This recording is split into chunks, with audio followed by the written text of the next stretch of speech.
Crois seulement. Crois seulement.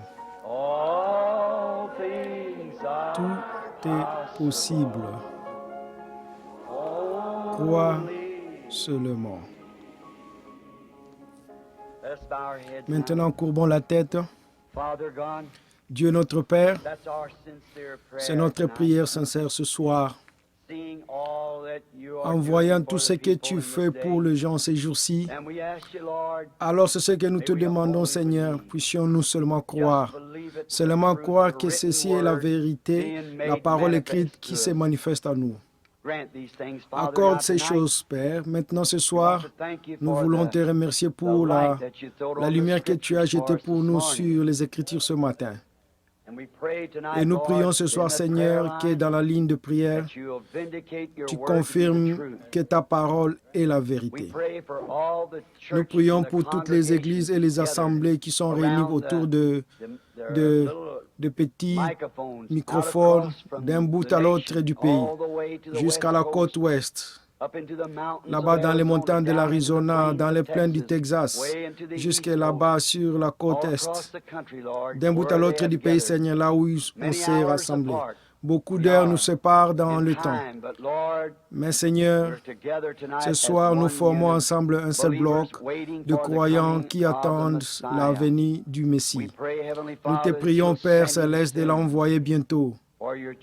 Cherchez ton Église, car nous le demandons en son nom. Amen. Vous pouvez vous asseoir. Salutations chrétiennes à tous ceux qui sont ici ce soir.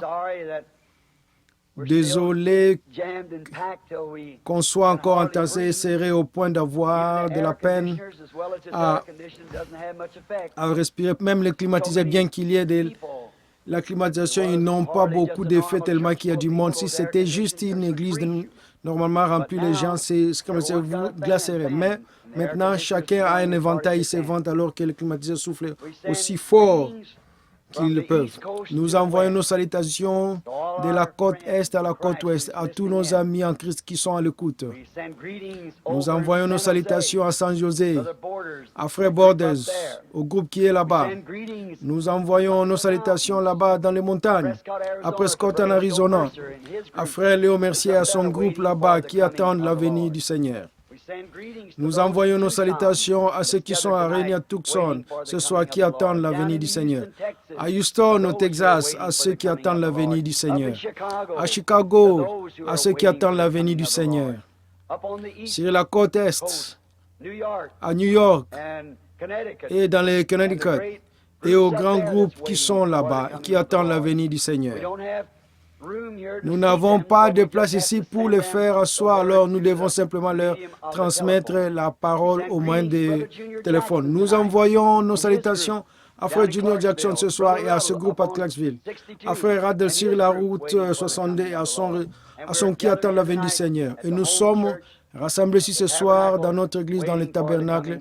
Nous attendons la venue du Seigneur. Et maintenant, beaucoup d'entre vous n'étaient peut-être pas là à la réunion de ce matin, mais j'espère bien que tous ceux qui n'y étaient pas vont commander cette bande. Car je crois que c'était le message le plus direct qui a été transmis à l'Église depuis le message « Messieurs, quelle heure est-il » J'ai senti l'onction de l'Esprit et je me suis senti conduit à dire ce que j'ai dit. C'était long, mais néanmoins, je me suis senti conduit à faire comme ça. Et je pense que le Seigneur, par sa grâce, par sa parole, a montré à quelle heure nous vivons. Alors, assurons-nous de bien comprendre ces choses mystérieuses qui se produisent. Vous savez, la Bible dit, les sages comprendront. Mais les nations et les gens deviendront toujours plus faibles et plus sages. Passez-y, l'Américain moyen est maintenant à l'âge mûr vers l'âge de 20 ans. Plus faible, mais plus sage. À l'époque, il n'avait pas d'avion à réaction ni d'ogive atomique, mais ils vivaient beaucoup plus longtemps. Nous devenons plus faibles et plus sages. Et à notre propre sagesse, c'est elle qui nous détruira. Nous nous détruirons nous-mêmes. Ce n'est pas Dieu qui nous détruira, c'est notre sagesse qui nous détruira. Il en a toujours été ainsi, et il en sera ainsi de nouveau. Maintenant, si le Seigneur le veut, dimanche matin prochain, je ne sais pas en ce moment de quoi je vais parler, mais j'ai confiance que le Seigneur, s'il nous laisse vivre et qu'il n'arrive bien, si c'est sa volonté, nous allons l'intention dimanche matin prochain d'apporter notre message, dimanche soir prochain de prier pour les malades. Après, c'est moi qui devrais retourner à la maison en Arizona, ramener ma famille là-bas pour que les enfants puissent être inscrits à l'école. Ensuite, nous vous aviserons dès que nous pourrons de réunions au fur et à mesure ou des heures des endroits où nous prévoyons être, alors que Dieu vous bénisse tous. Maintenant, ce soir, sachant que pour commencer, je suis en retard de 15 minutes, il est 8 heures moins le quart ici à Jeffersonville. Il est donc à peu près 9 heures moins le quart sur la côte est. Et puis, il est à peu près 5 heures sur la côte ouest. Donc, en ce moment, nous sommes presque au coucher du soleil ici. Et je voudrais vous parler, ce sera juste un service court, pour essayer de trouver l'onction de l'Esprit, après quoi nous formerons la ligne de prière. Et je voudrais que l'Assemblée qui est ici, ainsi que celles qui sont réunies en d'autres lieux, trouve un homme, un frère qui est loin de l'Esprit. Et quand nous commencerons à prier pour les malades, allez imposer les mains à ceux de votre assemblée. Souvenez-vous, Dieu est omniprésent. Il est partout. Alors là-bas, au Texas, là en Californie, là-haut en Arizona, où que vous soyez, imposez les mains à ceux qui sont malades quand nous commencerons à prier pour les malades. Et je suis sûr que Dieu entendra la prière et l'exaucera. Une chose étrange dimanche soir passé, alors que l'onction agissait et que le Saint-Esprit, ça a été vraiment impressionnant. Je n'avais pas fait de ligne de discernement depuis des mois, depuis l'autre fois où j'étais ici. Et alors de s'avancer là avec une promesse, on ne sait pas s'il va le faire. On ne peut pas dire qu'il va le faire. On doit s'avancer là et attendre, c'est tout. Il est souverain, il fait ce qu'il veut. Mais de se tenir là et d'attendre de voir ce qu'il va faire, et puis de sentir cela vous envahir comme ça. Et à la fin de la réunion, je ne savais pas de qui il s'agissait, mais qu'il y avait eu un homme quelque part dans la ligne qui était grand et qui avait le crâne dégarni, et c'était quelqu'un de très malade. Et puis tout à la fin, un homme est apparu ici, sur l'estrade, et il avait la tête baissée. Et il avait l'air de souffrir, il s'était né à l'estomac. Et je pensais que ça devait être le premier homme ou le deuxième homme, ou à celui à un moment donné pour qui je devais prier, parce qu'il était chauve et qu'il avait la tête baissée, un homme corpulent. Il était penché. Mais j'ai cherché des yeux et j'ai repéré l'homme en question, mais assis là. Mais il était dans la joie. Je me suis dit, où est-ce? Et je n'arrivais pas à déterminer où c'était. Je pouvais sentir ça et voir l'homme devant moi. J'ai senti tirer de ce côté, ça venait de derrière. J'ai regardé Frère Neville et des autres qui étaient assis là, ce n'était pas eux. J'ai dit, cet homme est dans le baptistère là derrière. Et savez-vous qui c'était? Frère Shepherd. La raison pour laquelle je ne pouvais pas le reconnaître, c'est qu'il était assis là derrière, la tête inclinée. Il priait. Il pensait qu'il allait mourir, et c'est ce qu'il pensait depuis quelques semaines. Sa femme lui avait dit d'aller chercher une paire de souliers neufs, et il avait dit, je n'en aurais pas besoin, je ne serai plus ici à longtemps. Et l'autre jour, il est venu me voir là-bas dans le cours chez Frère Boud, il poussait des cris, il louait Dieu. Il a dit, je mange du bacon, des œufs et des tomates, tout ce que je veux. En toute humilité, il avait cédé son siège, il s'était mis là derrière, à l'écart, et il priait. Voyez-vous, vous n'avez pas besoin d'avoir une carte de prière. Tout ce dont vous avez besoin, c'est la foi. Voyez? Je ne savais pas s'il était guéri ou pas. J'ai simplement dit, un homme est en train de prier quelque chose qui ne va pas. Je pense qu'il a mentionné ce que c'était, des problèmes d'estomac. Il prie ici derrière. Le Seigneur Jésus vous rétablisse. Et c'est tout ce que je pouvais dire. Et ce qu'il y avait l'attirance, c'était qu'il priait. Je pouvais voir, mais ce qu'il a produit, je ne sais pas. Par contre, quand vous attendez cela revenir, tout le monde en est conscient que quand il dit, ainsi dit le Seigneur, voyez-vous, alors ce n'est plus moi qui parle là, c'est lui. Mais je dis toujours, Jésus-Christ vous a guéri, c'est exactement la vérité. Il a été blessé pour nos transgressions. Parce que nous avons été guéris, voyez. Par contre, quand cela vient ainsi le Seigneur qu'il dit ce qu'il faut faire, alors quand là, observez, quand je dis Jésus-Christ vous a guéri et vous dites, croyez-là parce qu'il a dit, il a déjà dit, je ne fais que répéter ce qu'il a dit. Une vision ne fait que répéter ce qu'il a montré. Vous comprenez? Maintenant, espérons que nous allons faire vite et aborder la parole sans plus tarder. Parce que je sais que beaucoup d'entre vous ici ont de nombreux miles à parcourir ce soir. Je prie Dieu de vous bénir, de vous aider, de vous protéger sur les routes. Et maintenant, je voudrais prendre ce soir dans Matthieu au chapitre 21, le verset 1 à 11 de Matthieu. Et maintenant, si vous n'avez pas votre blé et si vous voulez noter ces passages d'écriture, très bien. Et maintenant, pour vous qui n'avez pas entendu le message de ce matin, qui avait un magnétophone, nous ne faisons jamais de sollicitation pour vendre les bandes. Nous ne faisons jamais de sollicitation pour vendre quoi que ce soit. Parfois, dans une grande réunion, on annonce qu'il y a des livres là-bas. Nous ne gagnerons rien, nous ne gagnerons rien là-dessus. Et celui, frère, c'est celui qui écrit. Quant aux bandes, celui qui s'occupe des bandes là, il vous le dira. La vente des bandes ne nous apporte pas l'argent, mais il ne s'agit pas des bandes, il s'agit du message. Si quelqu'un se met en tête que c'est une affaire d'argent, alors il ne produira plus de bandes, c'est exact. J'ai m'informé à ce sujet, je pense que nos bandes se vendent à peu près à moins de $5, quelque chose comme cela, entre 3 ou 5, quelque chose comme ça. Qu'est-ce que tu dis, 3, 4? J'ai demandé comment coûter ces bandes. Elle coûtait $9 pour un message d'à peu près 20 minutes ou 30. Alors je vois que frère Sophman là-bas au fond ne s'enrichit pas. Voyez-vous, ils ont juste assez pour leur permettre de continuer. On ne peut pas leur demander de le faire pour rien parce qu'il faut qu'ils achètent des bandes, tout le reste. Et les machines coûtent très cher, ça coûte une dizaine de milliers de dollars d'équipement. Maintenant, si j'ai bien compris bien, ça ne m'a pas encore été annoncé, mais le conseil va se réunir encore une fois au sujet de cela. De temps à autre, les administrateurs, moi, je n'ai rien fait tout faire. Ils font ça, ils présentent leur office, les administrateurs, qui sera le prochain à produire les bandes et ils lui envoient une lettre. C'est tout ce que je peux faire. C'est eux qui s'en occupent parce que je n'arrive même pas à consacrer les bébés. Encore moins m'occuper des bandes. Donc, où faire les bandes? Et donc, mes pensées sont fixées sur ce message, c'est ce troisième poule.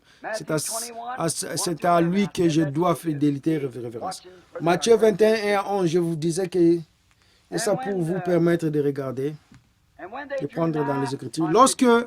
Lorsqu'ils s'approchèrent de Jérusalem et qu'ils furent arrivés à Bethphagée, vers la montagne des Oliviers, Jésus envoya deux de ses disciples en leur disant, allez au village qui est devant vous, vous trouverez aussitôt une ânesse attachée, un anneau avec elle, détachez-les et amenez-les-moi.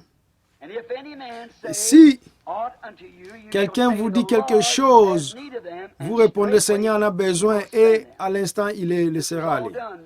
Or, ceci arriva afin que s'accomplisse ce qui avait été annoncé par le prophète. Dites aux filles de Sion, voici ton roi vient à plein de gosier monté sur une âne, sur un ânon, le petit d'une ânesse. Les disciples allèrent et firent ce que Jésus avait. Ils amenèrent l'ânesse et l'ânon, mirent sur eux leurs vêtements et les firent asseoir là-dessus. La plupart des gens de la foule étendirent leurs vêtements sur les chemins et d'autres coupèrent des branches d'arbres et enjonchèrent la route. Et ceux qui précédaient et ceux qui suivaient Jésus criaient, Hosanna au fils de David. Béni soit celui qui vient au nom du Seigneur. Hosanna dans les lieux très hauts. Et lorsqu'il entra dans Jérusalem, toute la ville fut émue et l'on disait, qui est celui-ci?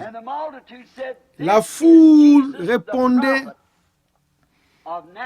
c'est Jésus, le prophète de Nazareth. Maintenant, si je puisais de là, ainsi j'ai pour une trentaine de minutes avant de former la ligne de prière, je me répondre ceci comme sujet. Quelle est l'attraction sur la montagne? Maintenant, la journée avait été très fatigante, très mouvementée. Et c'était une journée exceptionnelle. Et nous voyons ici Jésus monte Jérusalem prêt pour participer à la Pâque. La Pâque, c'est quand l'agneau était tué. C'est que le sang était répandu sur le propitiateur pour servir de l'expiation pour le peuple. Il était venu de Bethphagée et il était monté au sommet de la montagne des Oliviers qui domine une autre petite colline où Jérusalem était construite. Et alors qu'il regardait et qu'il savait que c'était sa dernière visite, c'était le moment où il allait être livré entre les mains des pécheurs et ceux qui allaient le tuer. Il allait mourir de la mort la plus atroce qu'on ait mortelle et jamais subie et allait être enseveli. Il allait être trahi par les siens dont certains étaient là avec lui et lui, comme il était dit, il savait ce qu'il y avait dans leur cœur. Il savait dès le commencement qui allait le trahir. Il savait que c'était l'homme qui était avec lui, qui s'essayait à ses côtés, qui connaissait son argent pour lui. Qui comptait son argent. Il savait que cet homme-là allait le trahir. Il savait qu'une cruelle croix romaine l'attendait là-bas. Il savait que l'eau de son corps et le sang de son corps allaient être séparés et que le sang allait couler de son front en très grosses gouttes comme de la sueur. Il savait tout ce qui l'attendait et il se tient là sur la montagne, les yeux tournés vers Jérusalem. Les gens de ces jours-là, ce qu'on appelle à l'époque une meilleure classe religieuse des gens-là, les haïssaient. Les églises de l'époque les haïssaient et les condamnaient et condamnaient tous ceux qui l'écoutaient. Et s'ils allaient assister à ces campagnes, ils étaient immédiatement excommuniés de la communion au sein de l'église. Ce n'est pas étonnant que l'Écriture ait dit « Il est venu chez les siens et les siens ne l'ont pas reçu ». Ceux qui auraient dû l'aimer, ceux qui auraient dû se ranger de son côté étaient ses ennemis acharnés et le plus les acharnés. Il s'était constitué d'un petit groupe avec des gens qui étaient pauvres et des pécheurs, des péageurs, des gens sans instruction. La Bible dit que certains d'entre eux étaient même ignorants et illettrés. Certains ne savaient même pas signer leur nom. Il n'est jamais allé vers les églises chercher son peuple. Il n'a jamais été d'accord avec aucun des dirigeants des églises. Et en plus, il se conduisait exactement à la manière d'un prophète. Il condamnait tout ce qu'il faisait, comme l'avaient fait les autres qui l'avaient précédé. En effet, cela avait été une portion de la parole et lui, il était la parole dans sa plénitude. Mais au milieu de tout ça, dans chaque âge et par l'intermédiaire de chaque prophète, que ce soit ceux qui avaient été et ceux qui allaient être, il y aura un certain nombre de gens qui ont été prédestinés à entendre ce message et eux, ils le suivront. Ceux-là ne tiennent aucun compte de la masse. Ils ne tiennent aucun compte des critiques de l'incroyant. Ils n'argumentent pas avec eux. Ils ont une seule chose à l'esprit, c'est de croire et de saisir chaque parcelle de cela, tout ce qu'ils pouvaient, de s'en imprégner, comme Marie qui s'asseyait au pied de Jésus. Marthe préparait son dîner et Jésus lui a dit, mais Marthe, tu te préoccupes tellement des choses de la vie. Mais Marie, elle, a recherché les choses les meilleures. Voyez-vous les choses de la vie éternelle. Alors nous voyons que beaucoup de ceux qui avaient compris, ils n'avaient pas de littérature comme nous avons aujourd'hui. Ils n'avaient pas de télévision, ni de téléphone, ni rien d'autre à l'époque. Mais il y avait eu comme une rumeur qui circulait qu'il allait être à la Pâque. En effet, beaucoup de gens, ceux qui étaient axés sur les choses spirituelles, ils savaient qu'il était cet agneau pascal, parce qu'il leur avait déjà annoncé les choses qui allaient se produire. Et alors, évidemment, ils savaient qu'il allait être là, qu'il aimait comme il aimait.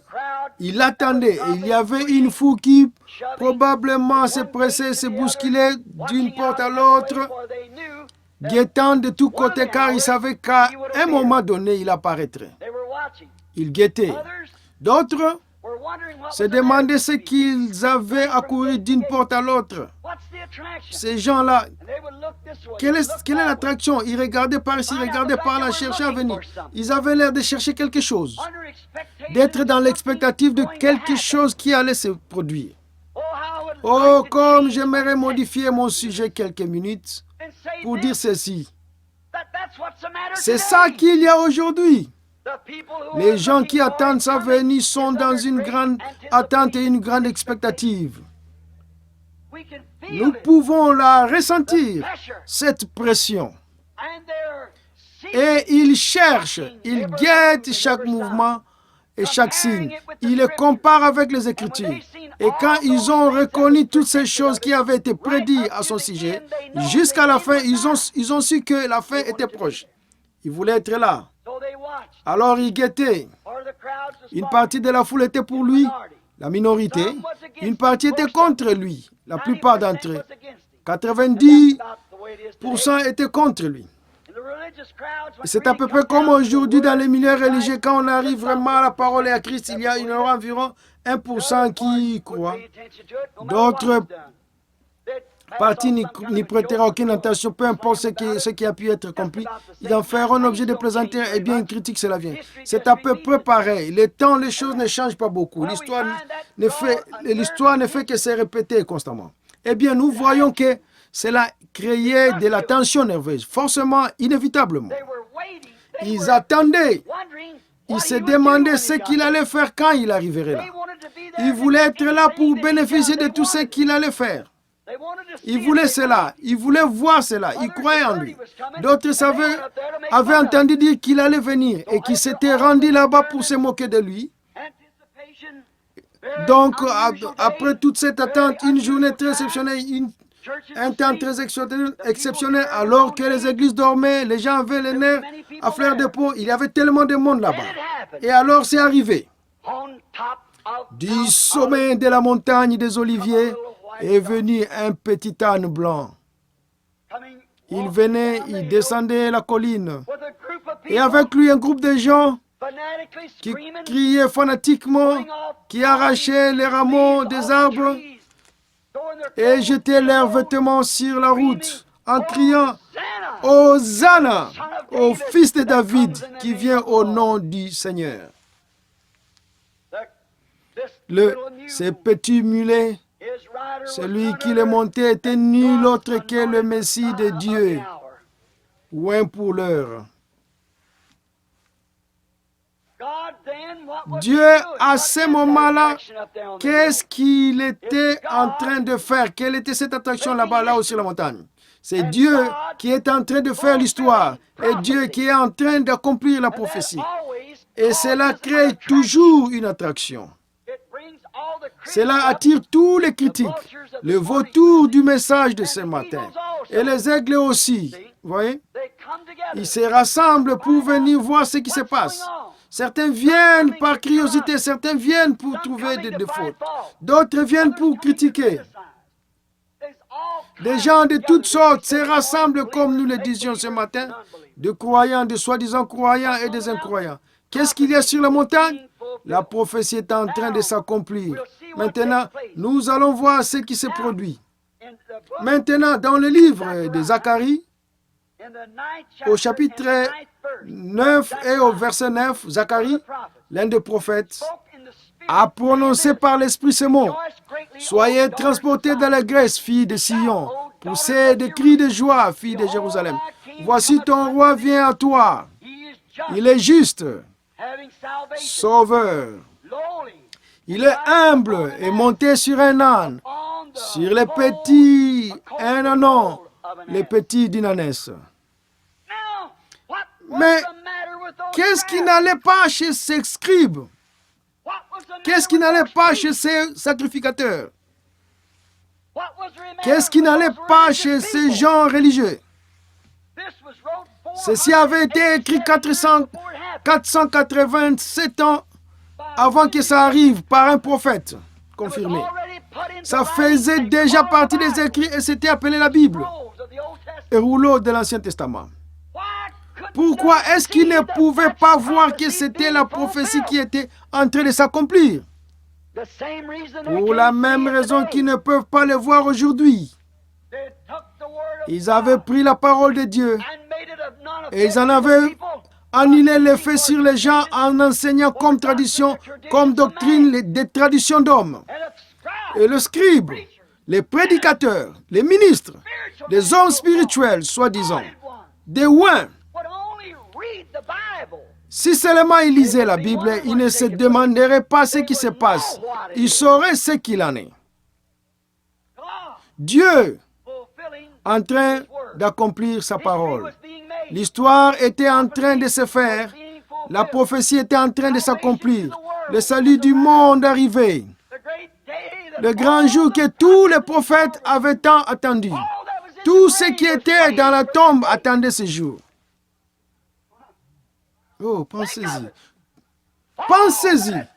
Tous ceux qui étaient morts, tous les justes dont le sang avait été versé, les martyrs et les prophètes, à ce sujet, ils venaient de crier Jérusalem, ô Jérusalem.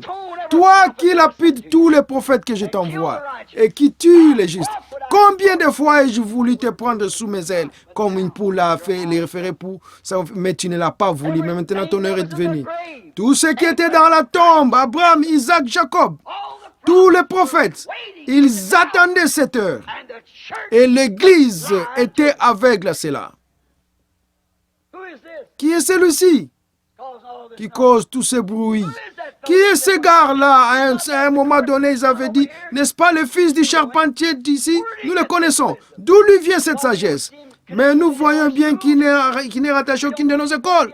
Nous ne connaissons qu'un livre dont il aurait tiré son instruction. Qui est-ce? Il était la réponse à la prophétie du prophète. Le voici qui vient, monter sur les petits d'Inanès. Quelle attraction! Dieu était en train d'accomplir sa parole promise, l'heure qui était en attente depuis 4000 ans. Dans la Genèse, au chapitre 3 et au verset 15, Dieu avait fait cette prédiction. La sémence de la femme écrasera la tête du serpent, mais la tête du serpent lui blessera le talon. Cette prophétie dans la Bible, tout au long, avait été annoncée au sujet de la venue de cet homme. Et là, peu de temps avant, un prophète s'était levé parmi eux. C'était un prophète confirmé, Zacharie. Et il avait dit, vous, filles de Jérusalem, et vous, filles de Sion, réjouissez-vous, jubilez, poussez des cris, car votre roi vient.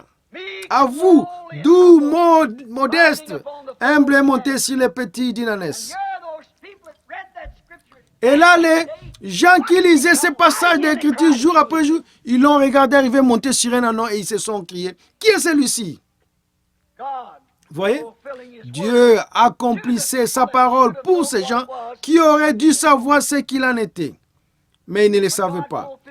Quand Dieu accomplit sa parole, cela crée toujours une attraction, toujours. Cela crée une attraction, car c'est quelque chose d'inhabituel. C'est si inhabituel pour la tendance moderne du jour quand il accomplit sa parole. Parce que la tendance moderne du jour n'y croit pas. Ils ont leur propre façon de voir. Maintenant, nous voyons et retournons dans les Écritures pendant seulement quelques minutes encore pour prendre d'autres événements inhabituels. Quand Dieu a accompli sa prophétie, quand Dieu dit quelque chose, il va l'accomplir. Tous les cieux et la terre passeront, mais cette parole ne pourra jamais passer. Donc, cela produit généralement un spectacle inhabituel. Remarquez, comme c'est ridicule, la parole de Dieu est adressée à un peuple qui est censé le croire. Pourtant, elle est si inhabituelle qui s'écrit. Eh bien, qu'est-ce que c'est ça? Où avez-vous ramassé cette histoire? Qui est celui-ci? Qu'est-ce que c'est ça? Alors qu'ils auraient dû crier Hosanna au roi qui vient au nom du Seigneur. Mais il n'y avait qu'un petit groupe qui faisait ça. Qu'un petit groupe après 4000 ans de prophétie concernant l'événement le plus important qui ait jamais pu arriver à la nation, car tout l'espoir de mort reposait là-dessus. Tout l'avenir reposait là-dessus. Et les gens religieux qui prétendaient y croire, ils s'écriaient, qui est-ce? Et quelle est cette attraction? Quelque chose d'inhabituel. C'est à peu près pareil. Ça ne change vraiment pas. Maintenant, c'est inhabituel. Voyons quelque chose d'inhabituel, comme je viens de le dire. Quelle est l'attraction juste avant que le jugement frappe le monde et le détruise par l'eau? Un vieillard d'environ 120 ans construisait un bateau alors qu'il n'y avait pas d'eau sur laquelle le faire flotter. Pendant des années là où il s'est tenu à la porte, il travaille dur à construire l'intérieur, le dedans, il a enduit du poids en dedans dehors. Il disait le monde va être englouti par l'eau. Ce grand âge scientifique. Quel est ce martèlement là-haut sur la lune? Mais c'est un vieillard du nom de Noé qui est là-haut, un vieux fanatique. Le vieux est resté trop longtemps au soleil, il a attrapé une insolation. Il a perdu la raison. Et il construit ce qu'il appelle une arche. Et il dit que les eaux vont descendre d'en haut, mais il n'y a pas d'eau là-haut. Et que ça va faire flotter tout le monde un peu partout. Et tous ceux qui n'écoutent pas son message, et tous ceux qui n'entreront pas dans cette arche, ils vont être noyés. As-tu déjà entendu pareille chose? C'était une attraction inhabituelle. Je m'imagine quand les gens voulaient rire un bon coup, ils montaient là, ils s'éteignaient devant la porte, l'arche, et ils riaient. Voyons donc, tu le disais il y a 100 ans qu'il va pleuvoir. Grand-père m'a raconté qu'il t'avait entendu ici et qu'il allait pleuvoir et tu continues toujours à frapper cette vieille pièce de bois ici. Pourquoi ne reprends-tu pas tes sens? Mais c'était Dieu qui s'est préparé à confirmer une promesse et à accomplir une prophétie que son prophète avait faite. Très inhabituel. Dieu qui accomplissait sa promesse à Noé pendant que les autres riaient. Dieu s'est préparé aussi à faire l'histoire pour montrer aux autres, jusqu'à ce jour-ci même, qu'il tient sa parole. Peu importe combien ça peut sembler irréel et contraire à la raison, il tient quand même sa parole. Il faisait de ces vieillards qui martelaient cette arche un exemple. Pour les gens ici en Amérique ce soir et partout dans le monde, peu importe ce que dit la science, ce qu'il dit ceci, cela ou autre chose, il tient quand même sa parole. Il était en train de faire l'histoire. Quelle était l'attraction un jour? Un événement inhabituel a eu lieu là-bas dans le désert. Et c'était un buisson en feu. Un prophète fugitif se trouvait là dans le désert. Il n'a pas entendu une voix, il n'a pas entendu un son, mais il a regardé et il a vu une chose inhabituelle au sommet de la montagne. Dieu cherchait à attirer son attention. C'est pareil aujourd'hui.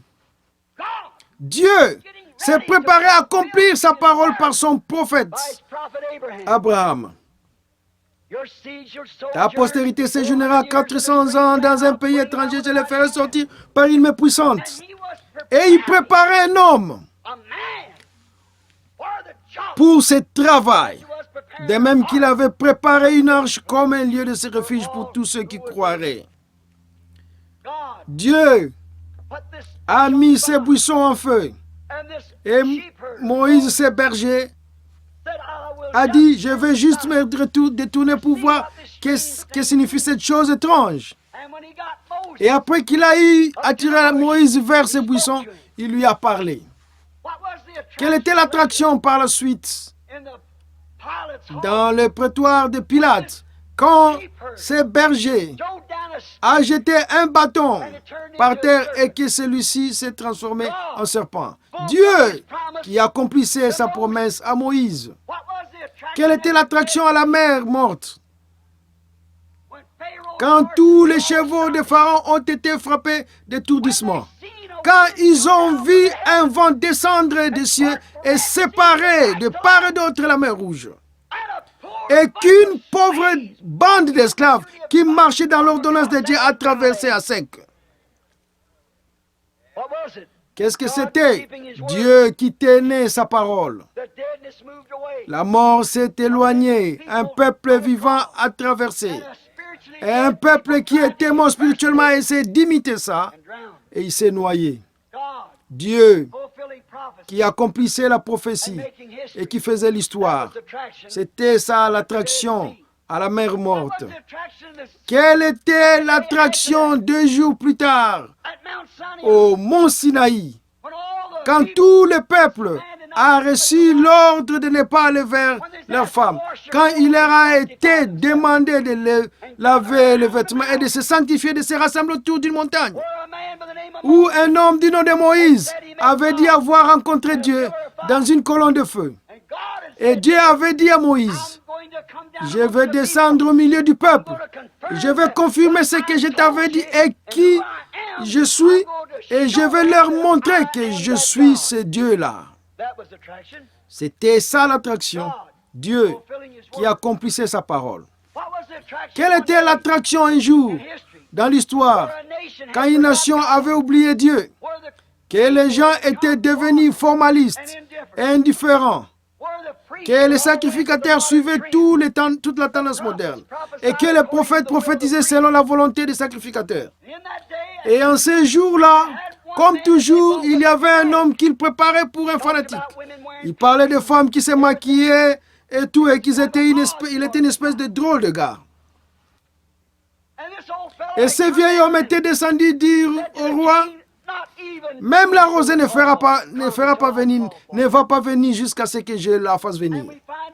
Et nous voyons ensuite qu'il s'était caché et qu'il avait fui loin de là, qu'il s'était caché quelque part dans le désert.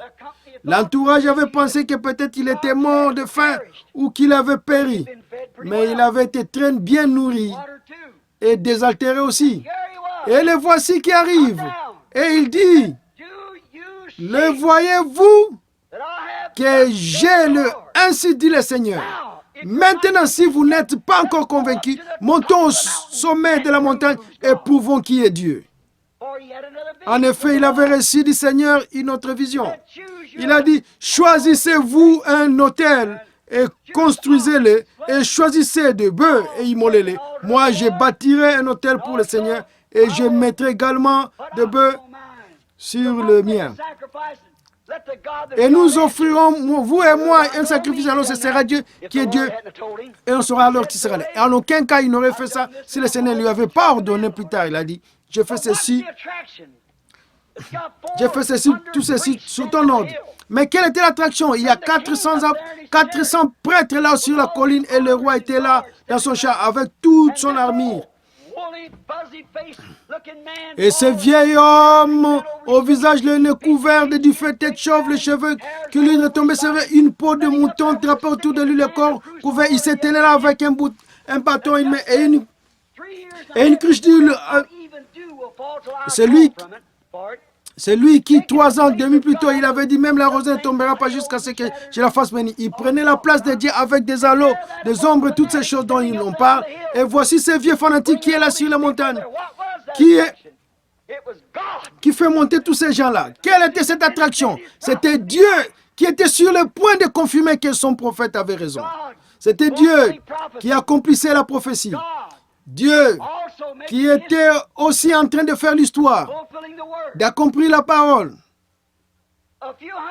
Quelques centaines d'années plus tard, il y a eu un homme loin de ce même esprit.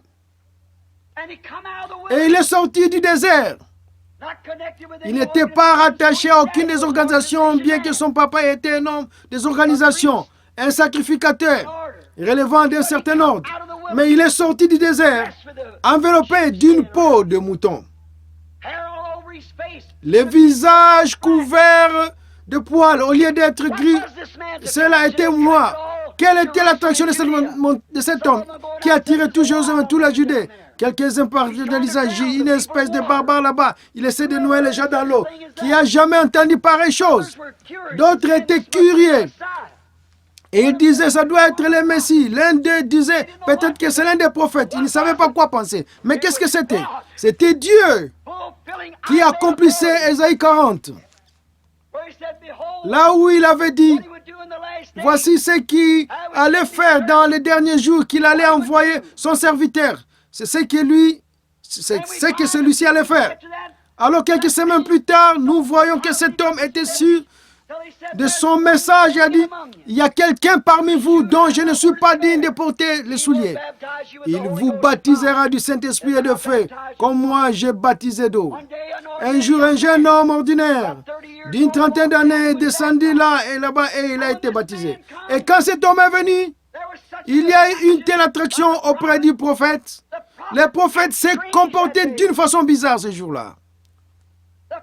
L'assemblée ne pouvait pas s'empêcher d'observer le comportement de ces prophètes. Alors qu'il discutait avec les sacrificateurs de l'autre côté du fleuve, il disait, c'est Dieu qui a conçu cet autel, c'est Dieu qui nous a dit de faire ceci. Moïse est le prophète, nous croyons Moïse, le sacrifice ne sera jamais supprimé. Je peux entendre les gens répondre et dire, n'avez-vous pas lu dans l'Écriture que ce que le prophète Daniel a dit? Le sacrifice perpétuel sera supprimé. Cette heure est arrivée. N'avez-vous pas lu ce qu'Ésaïe a dit au chapitre 40? C'est ici la voix de celui qui crie dans le désert. Préparez le chemin du Seigneur. Voilà deux prophéties qui me concernent. Et autre chose, n'avez-vous pas reconnu notre prophète il y a 400 ans, Malachie, quand il a parlé au chapitre 3, qu'il a dit, voici j'envoie mon messager devant ma face pour préparer le chemin. Ne savez-vous pas que ceci accomplit la prophétie? La prophétie était en train de s'accomplir. Et à peu près à ce moment-là, le prophète s'est dit, voici l'agneau de Dieu qui ôte le péché du monde. Maintenant, quelle est l'attraction? Elle est passée du prophète à sa prophétie. Maintenant, remarquez ce qui s'accomplit là. Voici un homme ordinaire qui arrive. Personne ne le connaissait, un fils de charpentier. Il s'avance en marchant dans l'eau. Alors Jean, le grand prophète, a dit, c'est moi qui ai besoin d'être baptisé par toi. Pourquoi viens-tu à moi? Il a dit, laisse faire, car mais nous, en tant que prophète, en tant que la parole, il nous convient d'accomplir tout ce qui est juste. Alors il a compris que le sacrifice devait être lavé avant d'être offert. Et il l'a baptisé. Maintenant, il y a eu une autre attraction qui se produit quand il sort de l'eau. Ces prophètes qui avaient proclamé avec tant de loyauté quel était son âge, quel moment c'était, il a levé les yeux et il a vu le ciel ouvert. Il a vu l'Esprit de Dieu descendre sur lui comme une colombe et une voix a dit, celui-ci est mon fils bien-aimé en qui j'ai trouvé mon plaisir. Dieu confirmait le message d'un prophète. C'est ce qui a attiré l'attention au Jourdain. Un frère a chanté tout à l'heure où il devait chanter sur le colline lointaine, se dressa une vieille croix rigueuse. Quelle est l'attraction sur le mont du Calvaire? Alors que nous voyons le monde religieux qui avait condamné le gouvernement romain, qui l'avait condamné à mort. Et il était suspendu là. Deux malfaiteurs mourant de soif, le sang entre deux malfaiteurs qui coulait dans son corps. Suspendu, là, il s'écriait, mon Dieu, pourquoi m'as-tu abandonné? Et les gens religieux qui se tenaient là, regardez ça. Ils étaient bien loin de se douter que la prophétie de l'Ancien Testament était en train de se réaliser là même, au Calvaire à ce moment-là. David lui-même avait écrit, il avait agi ravi en esprit comme tous les prophètes. Il avait agi comme s'il s'agissait de lui. David s'était s'écrié dans le psaume 22, mon Dieu, pourquoi m'as-tu abandonné? Tous mes os, ils me regardent. Ils ont percé mes mains et mes pieds. David parlait comme s'il s'agissait de lui. Et ce n'était pas David, c'était Christ en David. Et voici la prophétie même qui avait été proclamée par tous ces prophètes là-bas. Elle était en train de s'accomplir sur le mont du Calvaire. Quelle est l'attraction sur le mont du Calvaire? Dieu qui accomplit sa parole. Une autre attraction qui s'est produite sur un mont, c'est au jour de la Pentecôte. Quand ils étaient tous là à participer à une fête religieuse, ils pensaient qu'ils s'étaient débarrassés de tous les fanatiques. On n'avait plus entendu parler de depuis bizarre. Tout à coup, comme une ruche du haut du bâtiment, le voilà qui sort d'un coup. Il s'est précipité, il s'est pris dans la rue en poussant des cris et faisant des cris. Qu'est-ce que c'est ça? Ça veut dire ceci. Que veut dire ceci? Tous ces hommes sont ivres. Regardez bien, un prophète s'est levé au milieu d'eux. Et c'est ce qui est approprié pour un prophète. Il a dit, Hommes Israël, vous qui séjournez en Judée et en Jérusalem, sachez ceci et prêtez l'oreille à mes paroles. Ces gens ne sont pas ivres comme vous le pensez, mais c'est ici ce que le Seigneur avait dit par l'intermédiaire de Joël le prophète. Il arrivera dans les derniers jours que je répandrai mon esprit sur toute chair. C'était ça l'attraction. Les gens religieux, après avoir crucifié le prince de la vie et tout, encore là, ils n'avaient pas vu la promesse de la venue du Saint-Esprit. L'attraction, qui est celui-ci? Que veut dire ceci? Qu'est-ce qu'il leur répond à ces gens? Oh là là! C'est pareil aujourd'hui. Nous allons laisser de côté une bonne partie pour en venir à cette heure-ci. C'est la même chose aujourd'hui. C'est la même chose qui se passe. La même question est posée. Qu'est-ce que c'est tout ce tapage? Regardez dans la rue d'un bout à l'autre des voitures qui viennent de Michigan à la Floride, du Maine à la Californie. Ce matin, quand je suis parti en voiture ou juste après, nous descendons la rue, ma femme et moi, et nous regardions les plaques d'immatriculation de voiture. C'est là que j'ai pensé à ce texte. Que veut dire ceci? C'est exactement ce qui est dit. Où que soient les cadavres, là s'assembleront les aigles. Et j'ai dit à ma femme, chérie, te rappelles-tu les derniers jours où j'ai dit venir, dire au revoir tous ceux qui étaient chers à moi pour aller dans les champs de mission, commencer quelque chose que Dieu m'avait dit. Et tu as chanté ce chant. Ils viennent de l'Est et de l'Ouest. Ils viennent de lointains pays. À la tête du roi, manger à sa table. Ces pèlerins sont bénis, contemplant son saint visage brillant, les joyaux de pour c'est ça l'attraction.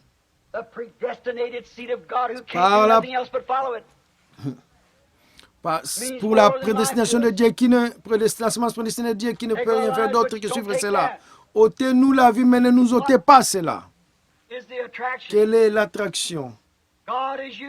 Dieu, comme toujours, qui accomplit sa parole. Il accomplit la parole de Zacharie, de nouveau, du prophète Zacharie.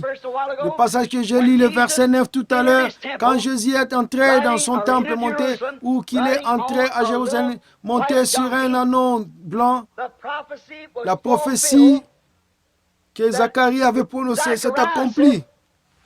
Celle-ci, soyez transportés d'allégresse. Filles de Sion, voici ton roi vient à toi, il est juste ayant le salut, humble et monté sur un âne, sur l'ânon le petit d'une ânesse. C'était ça l'attraction à Jérusalem, au quartier général religieux. Maintenant, nous voyons un événement du dernier jour. Prenons juste quelques pages plus loin dans Zacharie pour voir ce qu'il a dit à ce sujet. Prenons plus loin là ce qu'il en est des derniers jours. Ça, c'était l'âge du milieu. Prenons maintenant les derniers jours. Et prenons dans Zacharie au chapitre 14, à partir du verset 4. Et écoutez, nous allons lire une portion des Écritures, environ 9 versets, de 4 à 9. Écoutez attentivement. Et c'est une prophétie sur sa venue au dernier jour. Maintenant, écoutez attentivement. Ceci est ainsi dit le Seigneur. Ce sont les Écritures, Zacharie 14. Vous vous souvenez de Zacharie 9, ce qui est dit. Ils n'ont pas encore reconnu ce qu'il en était. Maintenant, qu'en est-il d'aujourd'hui, Zacharie 14, qui annonce sa venue? Et ses pieds se tiendront ce jour-là sur la montagne des Oliviers, de nouveau, qui est en face de Jérusalem, vers l'Orient, sur la montagne des Oliviers, s'effondra par des milliers vers le Levant et vers l'Occident. Une forte grande vallée, la moitié de la montagne se retirera vers le nord et la moitié vers le midi. Et vous fuirez dans la vallée de mes montagnes, car la vallée des montagnes s'étendra depuis Atzal. Et vous fuirez comme vous avez fui au jour du tremblement de terre, au jour d'Ozias, le roi de Juda. Un autre tremblement de terre qui fondra la terre. Si vous voulez consulter une référence biblique, ici remarquez au sujet du verset 5. Ce verset laisse entendre qu'un tremblement de terre fondra la montagne des Oliviers. Et ce fait est confirmé par dans Ésaïe 29, 6 et l'Apocalypse 16, 19. Exactement, que c'est le même prophète qui avait annoncé sa première venue a vu sa seconde venue. Remarquez, comme au jour du tremblement de terre, vous voyez les feux qui produisent des tremblements de terre. Vous voyez les prédictions à l'heure. Et l'Éternel, ton Dieu, viendra et tous ses saints avec lui. Et il arrivera en ce jour-là. Alléluia. En ce jour-là, que la lumière ne sera pas clarté ni nuage, mais ce sera un jour connu de l'Éternel. Pas jour, pas nuit, et au jour du soir, il y aura de la lumière. Oh Dieu, vers le temps du soir, la lumière paraîtra. Le même prophète, et les gens sont aveugles. Quelle est l'attraction? Lisons 2 ou 3 versets de plus. Et il arrivera en ce jour-là que les eaux vives sortiront de Jérusalem, la moitié vers la mer orientale et la moitié vers la mer d'Occident. Cela aurait été hiver. L'évangile était proclamé aux Juifs et aux gens de nations. L'Éternel sera roi sur la terre en ce jour-là et il y aura un Éternel. Et son nom sera un. Vers le temps du soir, la lumière paraîtra. C'est vrai, le chemin de la gloire, là, tu le verras. C'est dans la voie de l'eau que tu trouveras. Enseveli dans le précieux nom de Jésus, jeunes et vieux, repentez-vous de tous vos péchés. Le Saint-Esprit entrera certainement. La lumière du soir est venue. Oui, c'est un fait que Dieu et Christ sont un. Voyez-vous où nous en sommes? Les nations se disloquent. Israël se réveille. Signe annoncé par nos prophètes. Ce tremblement de terre chez les gentils. Les jours des gentils sont comptés. Ils sont remplis de froid. Retournez, ô dispersés, vers le vôtre. Vous qu'on a mis à la porte et ces gens qu'on porte sur les chars neufs, sortez de là avant que la mort vous frappe. Dieu l'a confirmé, il en sera ainsi. Prenons un autre passage de l'Écriture dans l'Ancien Testament. Malachie chapitre 4. Et lisons ce court chapitre. Voici le jour vient ardent comme une fournaise. Tous les hautains, tous les méchants seront comme du chaume. Or, ceci, ce n'est pas... C'est Malachie 3 là qui était la première venue. Ici, c'est la venue suivante. Donc, mais le docteur Scofield, je ne suis pas vraiment d'accord avec lui ici. Il a aligné correctement la chose. La commission des gens pour Malachie 3 est la seconde venue de Christ et Élie qui l'a précédé. Tous les hautains se seront embrasés, dit l'Éternel des armées. Et il ne leur laissera ni racine, ni rameau. L'enfer, l'éternel, il est où là? Mais pour vous qui craignez mon nom, s'élèvera le soleil de la justice avec des campagnes de guérison La guérison sera sous ses ailes. Vous sortirez, vous sauterez comme les ordinatables, et vous foulerez les méchants. Ils seront comme de la cendre sous la plante de vos pieds, en ces jours que je prépare, dit l'Éternel des armées. Souvenez-vous de la loi de Moïse, mon serviteur, auquel j'ai prescrit en aurait pour tous Israël des préceptes et des ordonnances. Ici, voici, je vous enverrai, lit le prophète, le dernier passage de l'Écriture tout à la fin de l'Ancien Testament. Je vous enverrai, lit le prophète, avant que les jours de l'Éternel arrivent, ces jours grands et redoutables. Or, ça n'aurait pas dû être Jean. Non. Voyez-vous, le monde n'a pas été brûlé et les justes n'ont pas foulé les méchants. Non. Voyez, non. Avant le jour de l'Éternel, ce jour grand et redoutable, il ramènera le cœur des pères et à leurs enfants, et le cœur des enfants à leurs pères, de pères que je ne viens frapper le pays d'interdit. Remarquez la précision du Saint-Esprit, qui a vu à ce que ce devenu d'Élie ne soit pas confondu. Malachie 3 dit, voici j'envoie mon messager devant ma face. Jésus avait été interrogé au sujet déjà. Il a dit, si vous pouvez le saisir, il est celui dont le prophète a dit, j'enverrai mon messager devant ma face. Celui qui est l'Élie qui devait venir, Malachie 3. Remarquez avec quelle précision l'Écriture présente la chose. Regardez bien pour montrer ceux qui veulent croire, ceux qui veulent voir. Vous vous souvenez que Jésus s'est arrêté au milieu d'un verset parce qu'une partie s'était accomplie à ce moment-là et que le reste s'appliquait à sa seconde venue pour publier une année de grâce du Seigneur pour guérir ceux qui ont le cœur brisé. Et il s'est arrêté, pas pour annoncer la justice aux nations. Avant la seconde venue, pas avant la seconde venue. Remarquez que ce passage-ci de l'Écriture présente le même parallèle. Et il ramènera le cœur des pères à leurs enfants. Maintenant, Jean, l'Élie qui est venu dans les jours qui ont précédé la première venue de Christ, a ramené le cœur des vieux patriarches de père au message des enfants, au message nouveau. Maintenant, regardez bien. Et le cœur des enfants à leur père. À sa seconde venue, au dernier jour, il ramène à la foi apostolique de nouveau. Vous voyez avec quelle perfection les Écritures s'alignent. C'était la fin de l'Ancien Testament. L'Ancien Testament. Maintenant, nous voyons qu'il y a de la lumière au temps du soir. Qu'est-ce que c'est? C'est le sommet. Le mont du sommet de l'arbre. Comme je le disais ce matin, nous avons traversé les dénominations en passant non par un oranger comme ce dont je parlais ce matin, mais nous avons eu des pamplemousses, des citrons, toutes sortes d'autres choses qui n'étaient pas du tout comme ce qui était au commencement. Mais après, ne manquez pas ceci, je vais lancer quelque chose ici. Après que toutes les dénominations auraient fait leur temps, elles n'avaient pas de lumière pour commencer. Il y aura un jour dont on ne pourra dire si c'est le jour ou la nuit. Qu'est-ce qu'ils font? Qu'est-ce qu'ils font? Qu'un citron fait sur un oranger? Il absorbe la vie originelle de l'oranger qui monte dans l'arbre et il la pervertit en la faisant passer dans un citron. C'est ce que les dénominations ont fait à la parole de Dieu. Elles ont annulé l'effet de la parole de Dieu par leur tradition. C'est ainsi dit l'Esprit du Seigneur.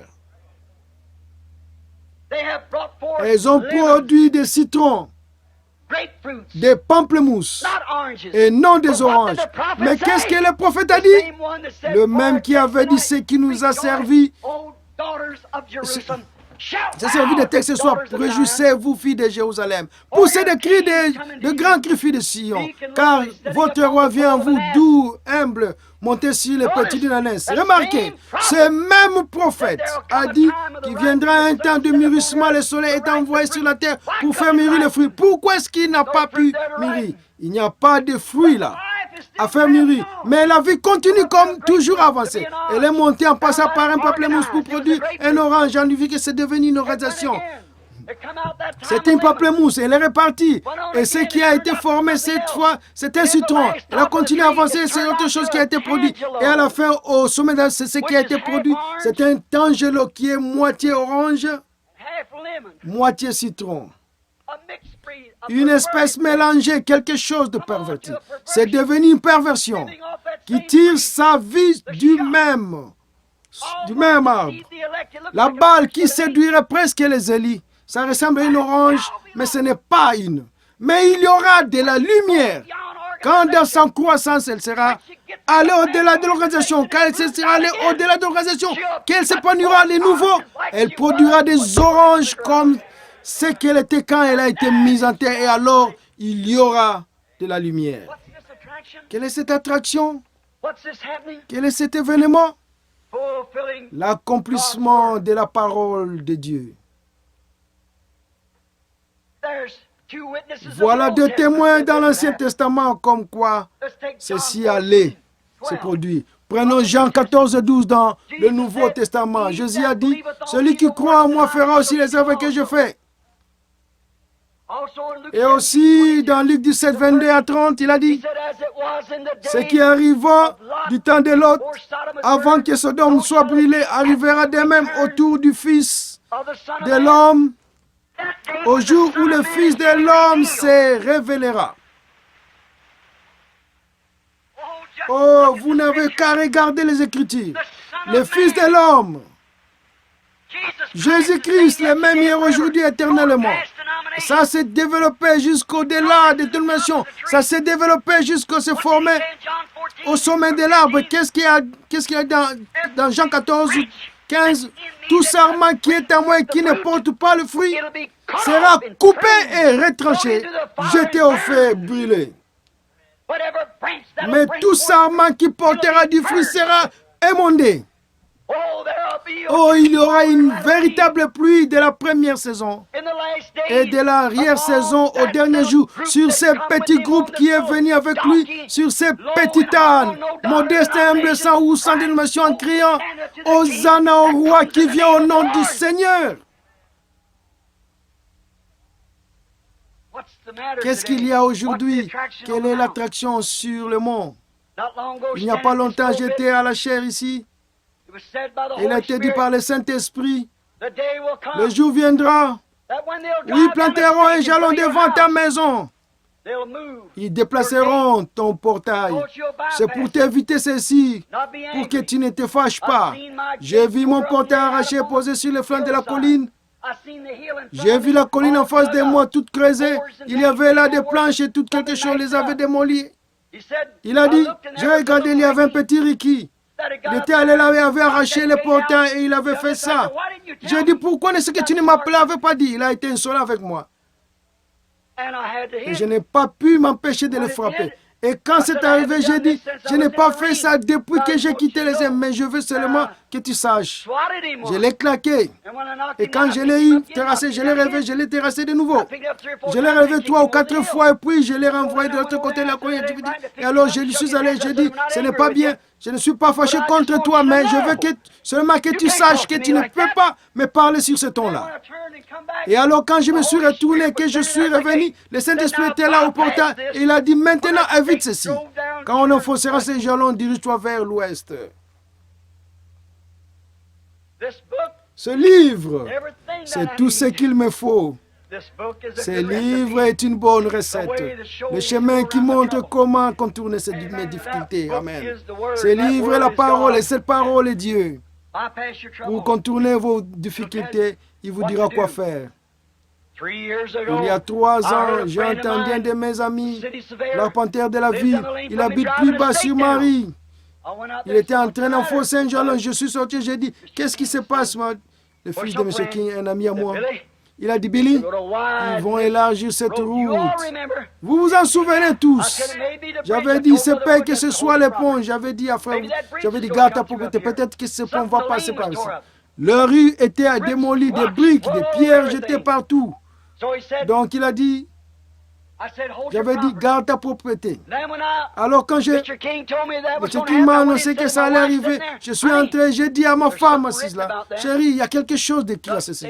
C'est un ainsi dit le Seigneur quelque part. Je suis entré chercher mon livre et je l'ai consulté, il était dit, il arrivera. 8 ans plus tard. Alors, quand j'ai vu ça, j'ai dit, c'est maintenant le moment, chérie, nous devons nous diriger vers l'ouest. 2 jours plus tard, pendant que j'étais dans la chambre, vers 10 heures du matin, je suis entré dans l'Esprit de Dieu. J'ai vu ce petit rassemblement de colombes qui volaient. J'ai regardé ces petits oiseaux. Vous vous en souvenez, j'ai vu cet ange qui formait une pyramide venir vers moi à toute vitesse. Il a dit, dirige-toi vers l'ouest. Va à Tucson, tu seras à 65 km au nord, est de Tucson, et tu seras en train d'arracher un grands-terron. Ou Ingleterre, comme c'est ce qu'ils appellent là-bas sur tes vêtements.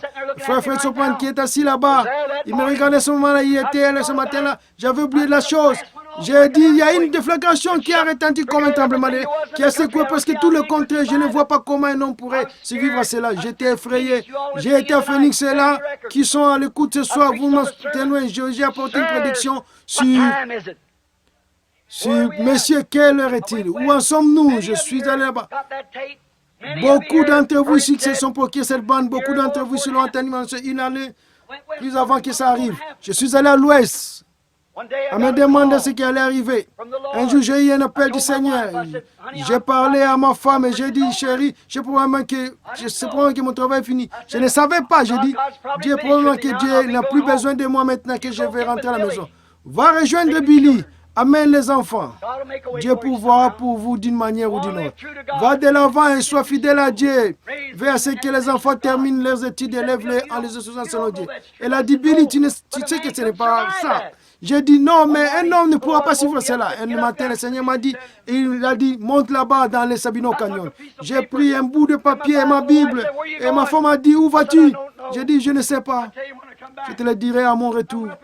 Je suis monté dans le canyon, j'ai grimpé jusque là-haut où les aigles volaient tout autour. J'observais ces cerfs. Là-haut, je me suis agenouillé pour prier, j'ai levé les mains et une épée m'est arrivée dans la main. J'ai regardé autour de moi, je me suis dit, qu'est-ce que c'est ça? Je ne suis pas hors de moi, il y a eu cette épée dans ma main, luisante, brillante, et il miroite au soleil. J'ai dit, mais il n'y a personne à des mailles à la ronde, ici très haut. J'ai entendu une voix qui disait, c'est l'épée du roi. J'ai dit, avec une épée, un roi fait d'un homme chevalier. Il a dit, la voix est résonnée. Il a dit, pas l'épée d'un roi, mais l'épée du roi. La parole du Seigneur. Il a dit, ne crains point, c'est seulement le 3e coup. C'est la confirmation de ton ministère. Je devais partir à la chasse avec un ami. Je ne savais pas ce qui allait arriver. Et quelqu'un m'a appelé, celui qui m'avait critiqué au sujet de la photo de l'ange du Seigneur, celui qui l'avait prise. J'ai dû aller à Tucson pour son fils car on l'a mené dans le quartier du condamné à mort. Il avait été exécuté, il allait être exécuté plus tard. Il m'a raconté là-bas, il m'a entouré là-bas, il a dit, pensez donc l'homme même que j'avais critiqué vient sauver mon fils. L'organisation humanitaire m'a donné ce qu'ils appellent un Oscar, ou les noms que vous devez donner ça pour avoir sauvé une vie. Ensuite, nous sommes repartis. Je suis monté sur la montagne pour chasser. Là, frère Fred Sopman et moi un matin, après que j'avais déjà attrapé mon pécari, j'avais regardé, j'avais vu qu'ils étaient là. J'ai dit, frère Sopman, va donc sur cette montagne de l'autre côté. Moi, j'irai de l'autre côté. Mais s'ils viennent, je vais dans cette direction. Et frère Fred est allé de l'autre et il n'y avait pas de sanglier. Il m'a fait signe à la main. Je lui ai dit, je suis descendu comme dans un canyon. Je suis allé de l'autre côté de la montagne. Je pensais que pas du tout aux prophéties. Je me suis assis, j'attendais, je me reposais, je me disais, qu'est-ce qui est arrivé à ce sanglier? J'ai arraché, je me suis mis, je me suis comme les Indiens. J'ai regardé sur la jambe de ma, comme une oiseau, il y avait une glouteron. Je l'ai arraché et j'ai dit, c'est bizarre. Mais voici environ 65 km au nord-est de Tucson. Il y a mon petit garçon Joseph qui est assis là à m'attendre. En levant les yeux, j'ai vu apparaître un troupeau de sangliers à environ 900 mètres de moi sur une montagne. J'ai jeté le glouteron et j'ai dit, je vais les rattraper pour savoir quel chemin prendre. Et j'ai commencé à gravir la montagne et je cours aussi vite que je puis de l'autre côté. Tout à coup, je pensais que quelqu'un m'avait tiré dessus. Je n'avais jamais entendu pareille déflagration. Cela secoue toute la commune. Et à ce moment-là, un rassemblement de 7 ans s'est présenté devant moi. Je suis allé retrouver frère Fred et je les autres un peu plus tard. Ils ont dit, qu'est-ce que c'était? Qu'est-ce que tu vas faire? Retourner à la maison car ainsi dit le Seigneur. Les 7 mystères qui ont été cachés dans la Bible pendant toutes ces années. Ces dénominations et tout, Dieu va nous dévoiler ces 7 mystères dans les 7 sceaux. Il y a eu ce cercle qui s'est levé de la terre, semblable à une brune qui s'est formée. C'est alors qu'il s'est montré très haut dans la montagne. Cela s'est mis à décrire de ce cercle en se dirigeant vers l'ouest, d'où c'était venu. La science l'a retrouvé un peu plus tard. C'est le cercle qui va très précisément une pyramide. Et l'autre jour, je me tenais là et j'ai tourné la photo à côté où se trouve Jésus. Là, se trouve Jésus comme il était dans les 7 âges de l'Église, portant la perruque blanche pour montrer la divinité suprême. Il est l'alpha et l'oméga. Il est le premier et le dernier. Il est le juste suprême de toute l'éternité, qui se tient là confirmant le message de 7 heures. Et il y aura de la lumière vers le temps du soir. De quoi s'agit-il? Qu'est-ce que c'était? Je suis allé à l'ouest, sur cette même montagne. En passant là-haut avec Bancourt, qu'il a dit, lance une pierre en l'air. Dis à M. Wood, ainsi dit le Seigneur. Tu verras la gloire de Dieu. Le lendemain même, je me tenais là.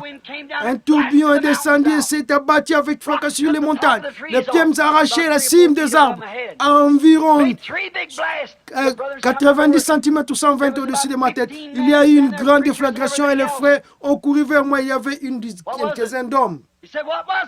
Le prédicateur, qu'est-ce que c'était? Il a dit, qu'est-ce que c'était? J'ai dit, le jugement frappe la côte ouest. Environ 2 jours plus tard, le tremblement de terre a presque englouti l'Alaska. Quelle est cette lumière sur le mont Sunset? Dans la forêt Coronado en Arizona.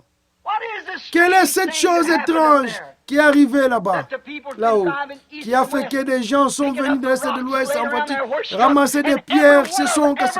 Et chacune de ces pierres, là où cela s'est arraché, elle a 3 angles. Les 3 sont un.